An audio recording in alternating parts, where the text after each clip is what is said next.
Across the country, around the world, we're united by one thing: the planet. It is our responsibility to protect it. We need great people to remind us and inspire us to do so.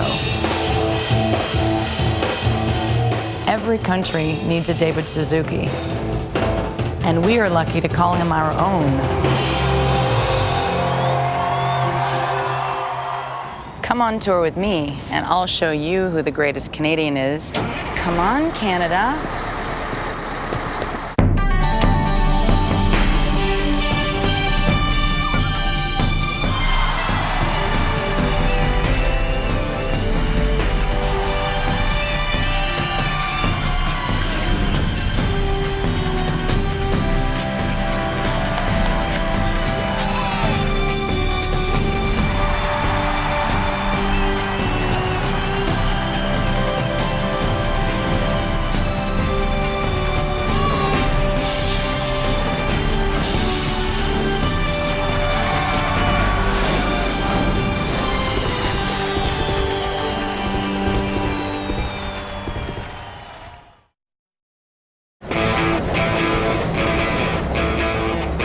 Touring takes me far from my home in Canada. This is Leeds, England. Industrialization was born here. A time when we abandoned nature and the land to live and work in big cities. I've come to Leeds for a 3-day music festival. 50,000 young people reconnecting to the land and to one another through music. It also gives me a chance to spread the message of one great Canadian. I'm reading this really great book about a Canadian scientist called David Suzuki, and that man loves the planet and nature and science more than anything in the world, and he's technically making the world a better place. And it got me thinking, everything that you love can help make the world a more beautiful place. A beautiful place.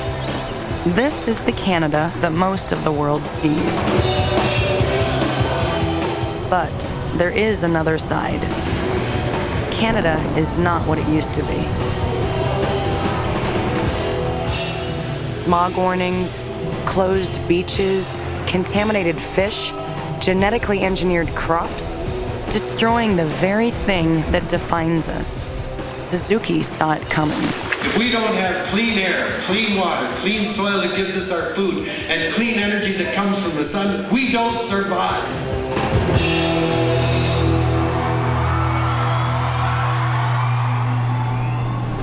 David Suzuki's warning is the most vital message of our time, or any time.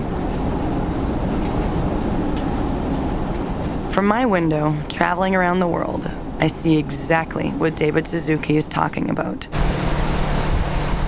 First, let me make something clear. Suzuki would not like the idea of a popularity contest or this big diesel-guzzling bus. But touring lets me see what's going on in the world and, most importantly, understand his concern for the planet. When he talks, you believe him. I believe him. We've framed the environmental problem the wrong way. There's no environment out there, and we have to interact with it. We are the environment because we are the Earth. And you know that voice, that face, that message. 50 years ago, I wouldn't have hesitated to put a glass in that water and drink it. But today, no way. This is a tradition. For 40 years, he's been talking with us about things that really matter.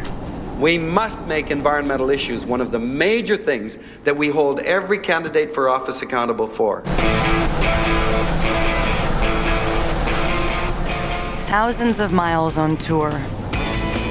The best part about traveling on the bus is the space between the cities. It's so beautiful, so vast, but it's also very fragile. Beautiful places like this need David Suzuki. He's devoted his life to creating an awareness of the nature of things. The air, the water, the earth, our land, our Canada, the place we can't live without. David Suzuki reminds us that we are all a part of nature, dependent upon it for survival. He does it by demystifying the science behind it. For Suzuki, the wonder of the natural world is everywhere. One of my earliest childhood memories is of a bog like this. The ground undulated and I was afraid of falling through. But in fact, if we look very closely, bogs teem with animals and plants every bit as wonderful and diverse as any we'd find in a tropical rainforest. That's David Suzuki. Cool, compassionate, and never condescending.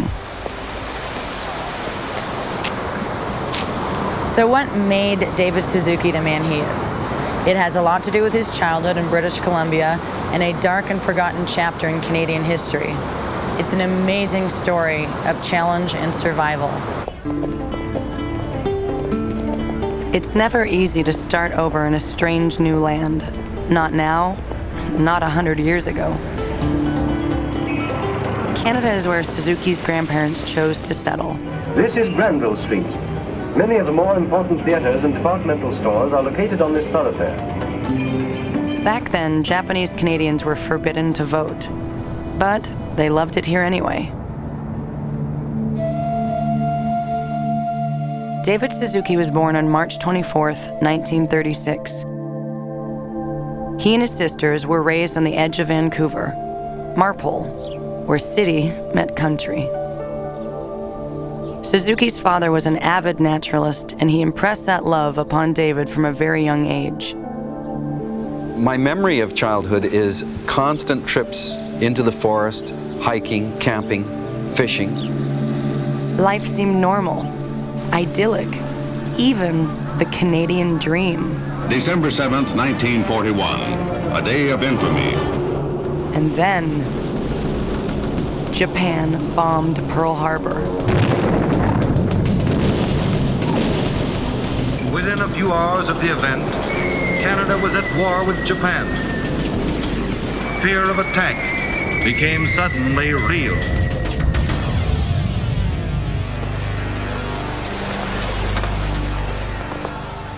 In North America, the Japanese were now despised. It didn't matter if you were born here, if you only spoke English, if you'd never even been to Japan. If you looked Japanese, you were the enemy. The government wanted to take care of the Japanese problem, as it was called. Fathers were sent to work camps, their families sent on trains to ghost towns deep in the mountains. The memories I have really are being on a train and going off on an adventure. At that age, you know, your sense of reality is so distorted. In the Slocan Valley at Slocan City, old buildings were used. The Suzukis were sent here, Slocan City, an old mining town in the BC interior. Herded into collapsing buildings, decrepit, dirty, freezing cold. I remember a lot of things vividly from the war years in the camps. And most of the memories I have are very heavy. They're very painful for me to think about. But greatness means you don't give up. Suzuki made the most of Slocan, jumping from grade 1 to 4 in 1 year. Yet, he struggled to fit in with the other kids who were angry at Canada. Canada was the only country we knew. We were very proud Canadians, and it never occurred to us to want anything other than a Canadian victory in the war. And so what happened is the Japanese kids my age would beat me up. After 3 years of confinement, the Suzukis and other Japanese Canadians were transferred out of Slocan, once again living among other Canadians. We interrupt this broadcast to bring you a special announcement. The unconditional surrender of Japan has just been announced. We repeat, Japan has surrendered and the war is over. The day the war ended, David tried joining the celebrations. He wasn't welcome. A young kid came up to Suzuki, kicking him as hard as he could, saying the words that would haunt David Suzuki for the rest of his life. "Go away, Jap. We beat you." That betrayal by the country he loved could have made him bitter and discouraged. But not Suzuki. He became more determined to fit in, excel, and become the greatest.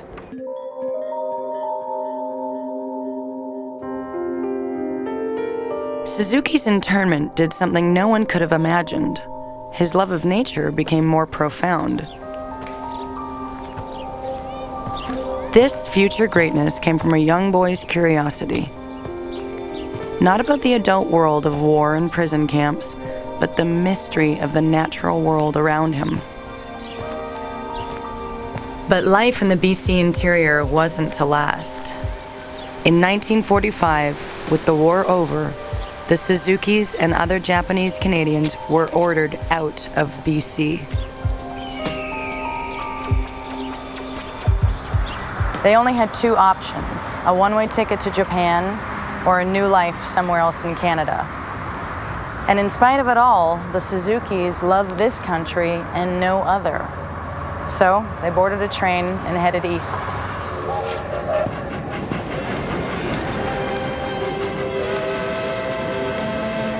Thousands of kilometers across Canada.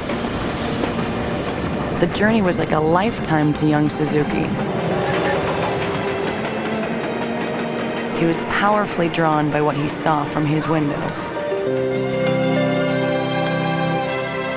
A new landscape.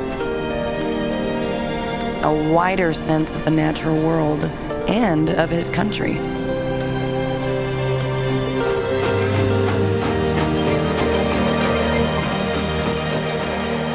They settled in Leamington, Ontario. The rural land was different from what he had known in BC, but nature eased the transition. Beauty was everywhere, the kind of beauty you could chase. My mother made me a net out of cheesecloth, and my dad made a wire hoop that my mother sewed the cheesecloth around, and I put that on a handle, and I had a butterfly net.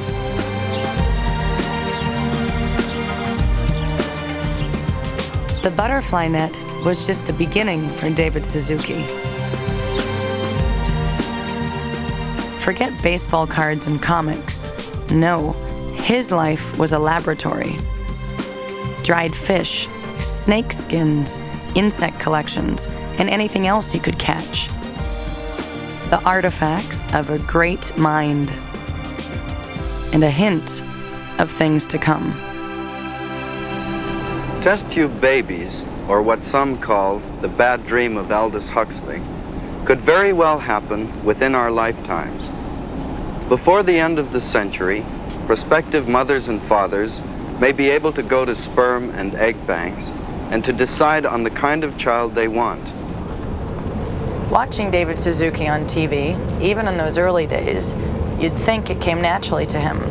But performing and communicating is not that easy. Like anything, you have to practice and practice.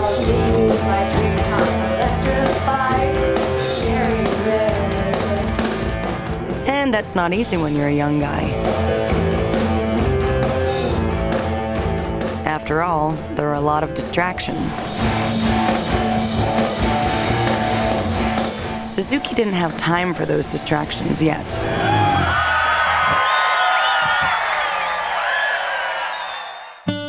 His dad thought that too many Japanese Canadians struggled with the English language, so every night they went down to the basement to practice public speaking.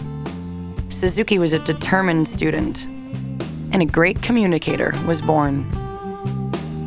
Suzuki became a brilliant public speaker. He learned to connect, winning contests, and by grade 13, elected as school president.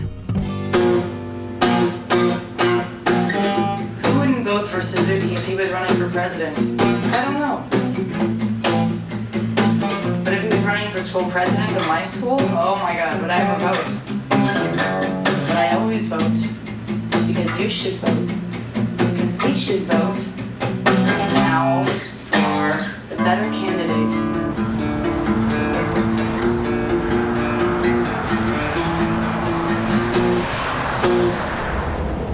Now think about it. From internment camp to student president. That took strength and discipline, and even forgiveness. But on the path to greatness, there are more lessons for David Suzuki. This time, his life was about to collide with a revolution down south. And those events would change him and us forever.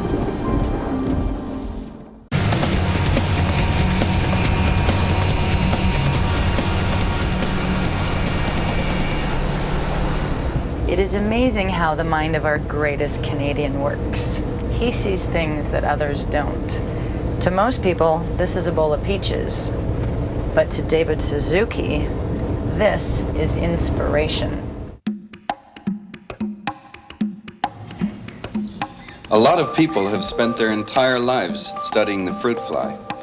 But why the fruit fly rather than mice or humans? From the first life forms that began on this planet over 3 billion years ago, these flies are linked with us. Suzuki was fascinated by the fruit fly, so much that he got his PhD at the University of Chicago studying it. And by the age of 26, he had found his calling. And there I fell in love with genetics.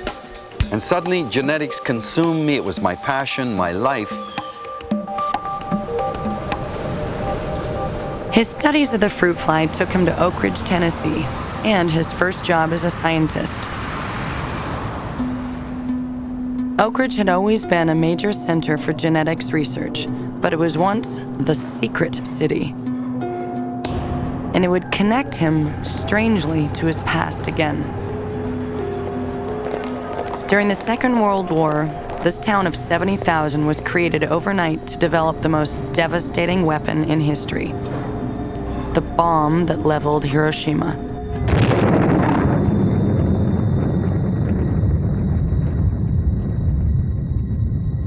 Suzuki's grandmother came from Hiroshima.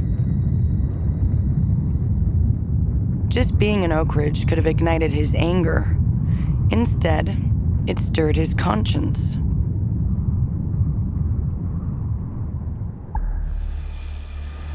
With the explosion of the atomic bomb, the dream of scientific innocence vanished.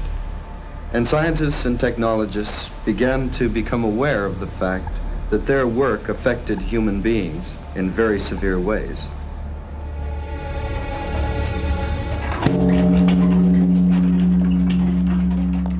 Japan sent this peace bell to Oak Ridge, a symbol of new hope and forgiveness. Do you know what it says in here? It says, "I love David." Oak Ridge.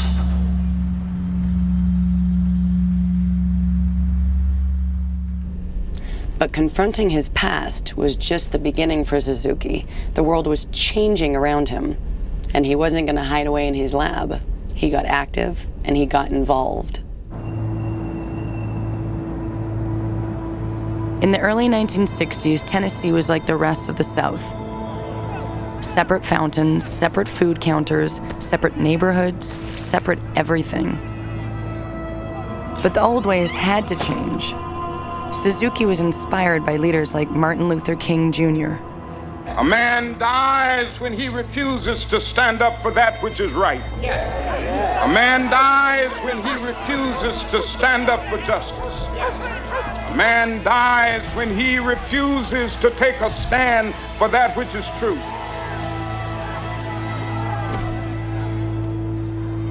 David Suzuki joined the Oak Ridge NAACP. He was the only member who wasn't black.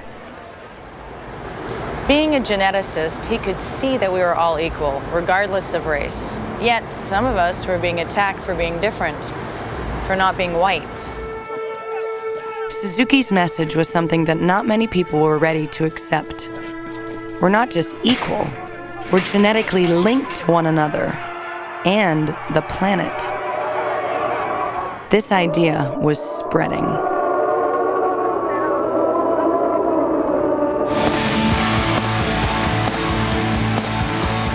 If we're all the same, then together we can build a better future.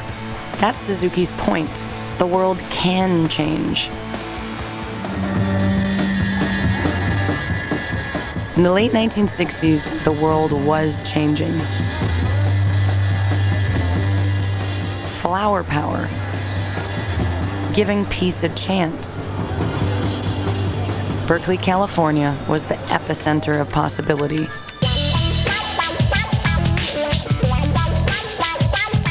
Suzuki was a visiting professor at Berkeley in 1969.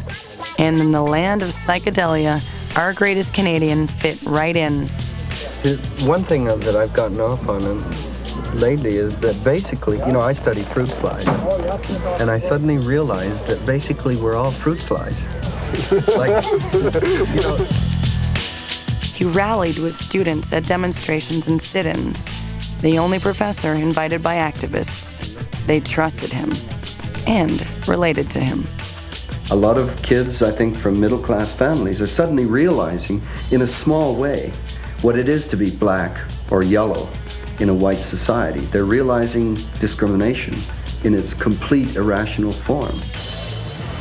Suzuki's love of scientific inquiry and passion for human rights merged at Berkeley, California.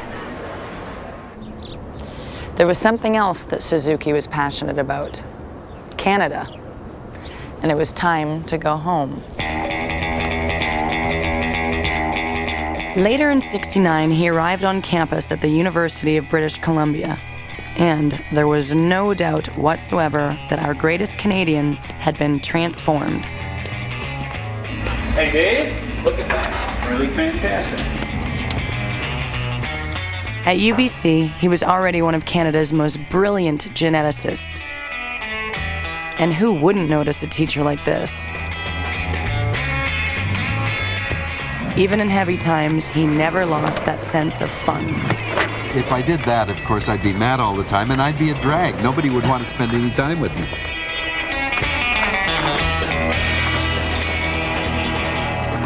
This is a song about David Suzuki. I'm David Suzuki. Hey, wait a minute. That's my job. Canadians don't like our heroes to take themselves too seriously. Even the greatest Canadian. He likes trees. He likes animals. He likes people. But most of all, Canadians. He likes planets. Probably lots of planets. Well, invigorating and free. Mysterious place, the universe, as well as the globe, the earth.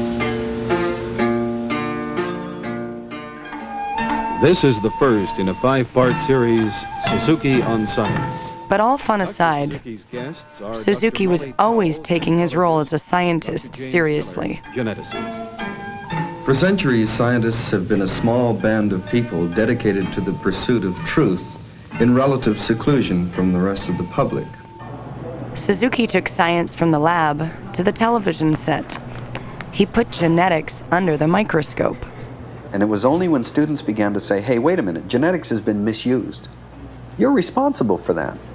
And I kept saying, no, not me. I work with fruit flies. What have I got to do with Nazism, with Hitler?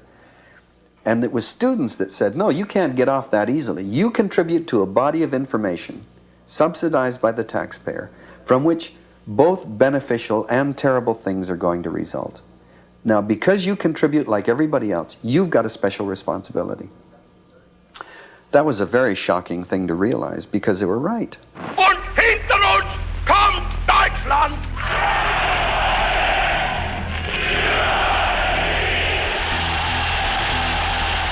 It was because of genetics in Germany that ultimately led to the Nazi Race Purification Act. It was because of geneticists that, in fact, laws were passed in the United States prohibiting interracial marriages. And I realized then that science is not something that can be allowed to be done behind the doors of labs. Seeing the bigger picture, that's what sets Suzuki apart from every other so-called greatest Canadian. The teacher became a leader.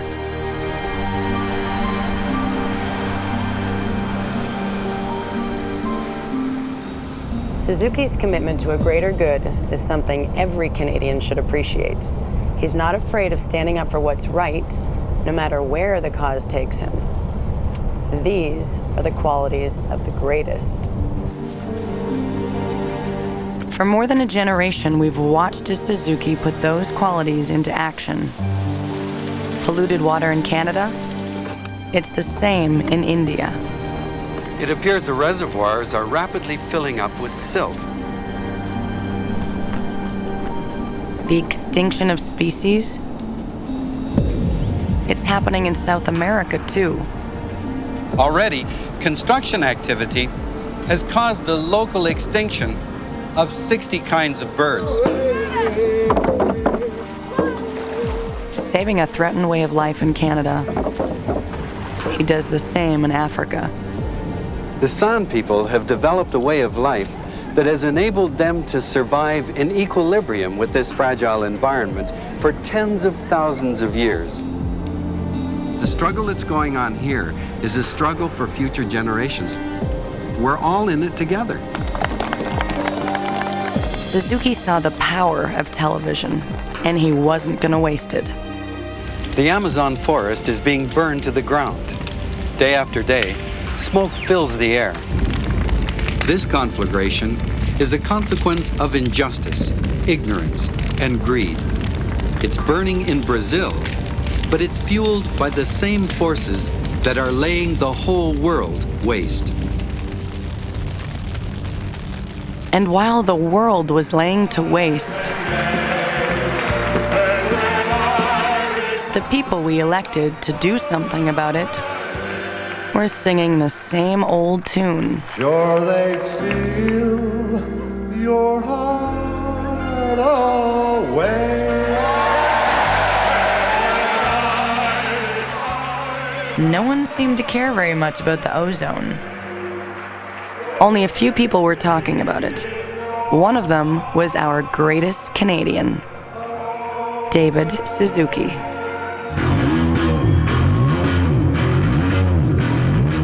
He's warned us, led us, taught us.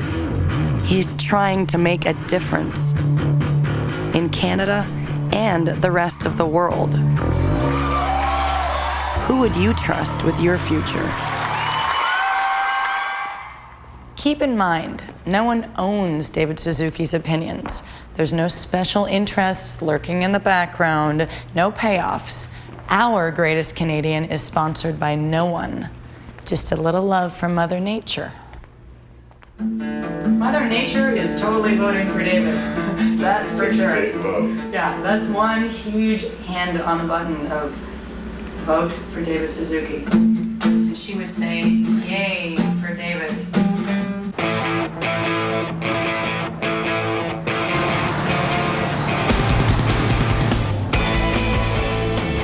This is life on the road.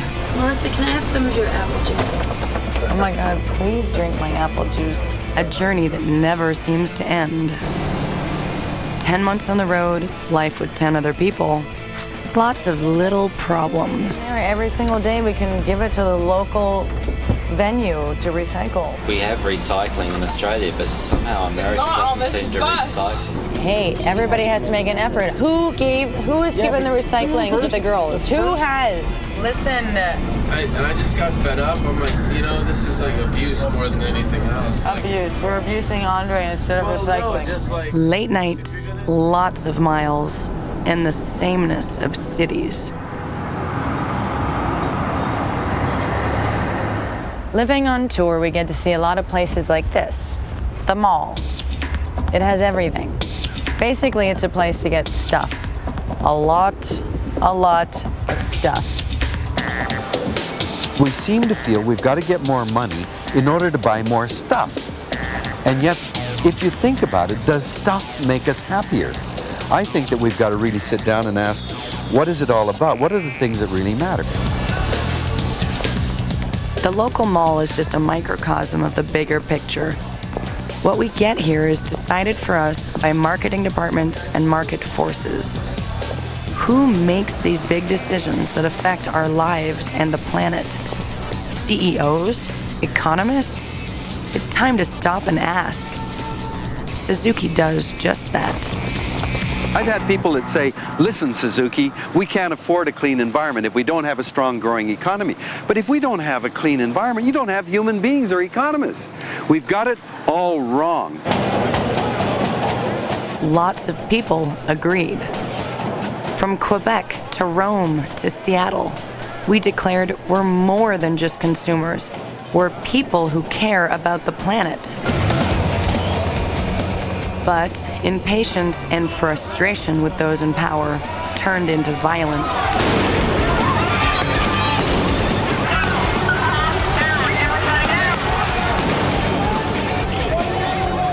David Suzuki has a different way. It's something he learned back in his days in the American South. The power of the word and the humanity of peaceful protest can change the world.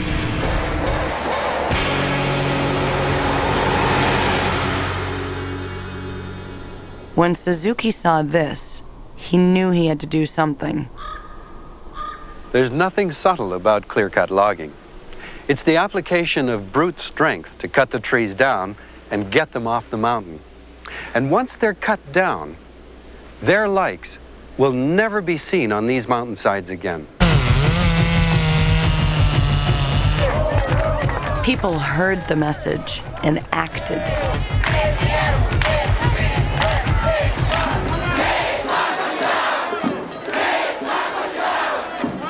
At Clayoquot Sound on Vancouver Island, there were no grenades, no tear gas. Instead, the greatest act of peaceful protest in Canadian history. If we all stay on the road, they can't arrest us all. If we all stay on the road, they can't arrest us all. Ancient forest forever. The protesters didn't save all the old growth, but the world took notice. The United Nations declared Clayoquot Sound a natural reserve. You have to, as a functioning member of society, say, there is hope. People have a groundswell of goodness in them, and that something can be done. We can make it a better place if we try, and that's all that matters. He actually thinks about the future and the world we will all leave behind. His ideas are as broad as the planet, and that's what we need right now.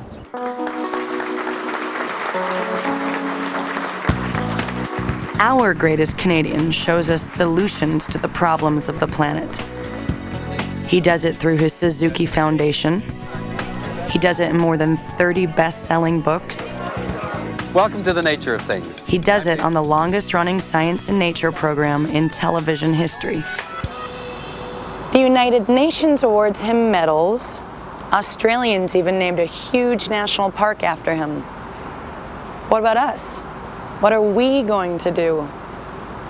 Vote. Make him number one. Would you vote for a hockey player to save the world? Don't think so. Would you vote for a dead man to save the world? Don't think so. Who else is there other than Suzuki to save the world in our Canadian Top 10 Challenge?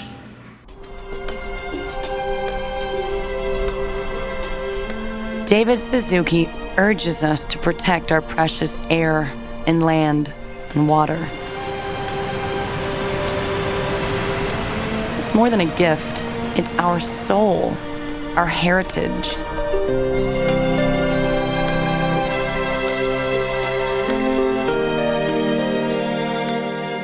Suzuki knows who to turn to for guidance. When I first encountered First Nations people, I was struck by the way they referred to the earth as their mother. They would tell me things like, we are made of the 4 sacred elements: earth, air, fire, and water. He's become an advocate for First Nations people, their human rights, their treaty rights, and environmental rights for us all.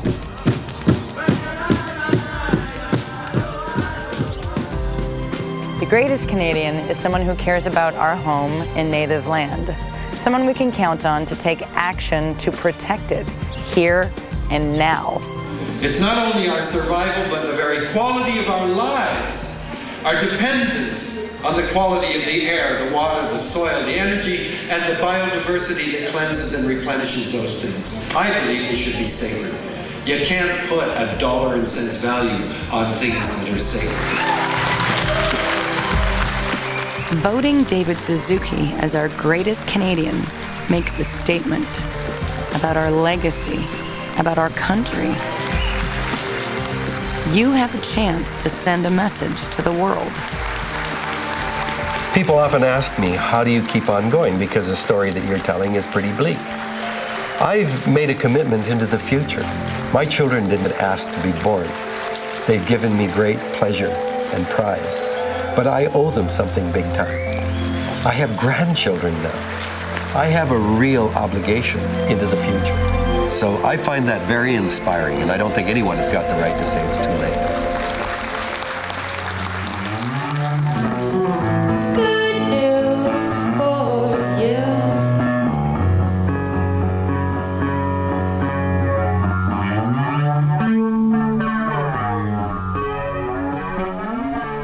Let's be practical. This is more than beautiful. This is what sustains us. Suzuki reminds us not to waste it, and certainly not to take it for granted. And it seems we are finally listening. Says a lot about you, Canada, that a geneticist with humble beginnings matters more to you than a Hollywood actor or a rock musician.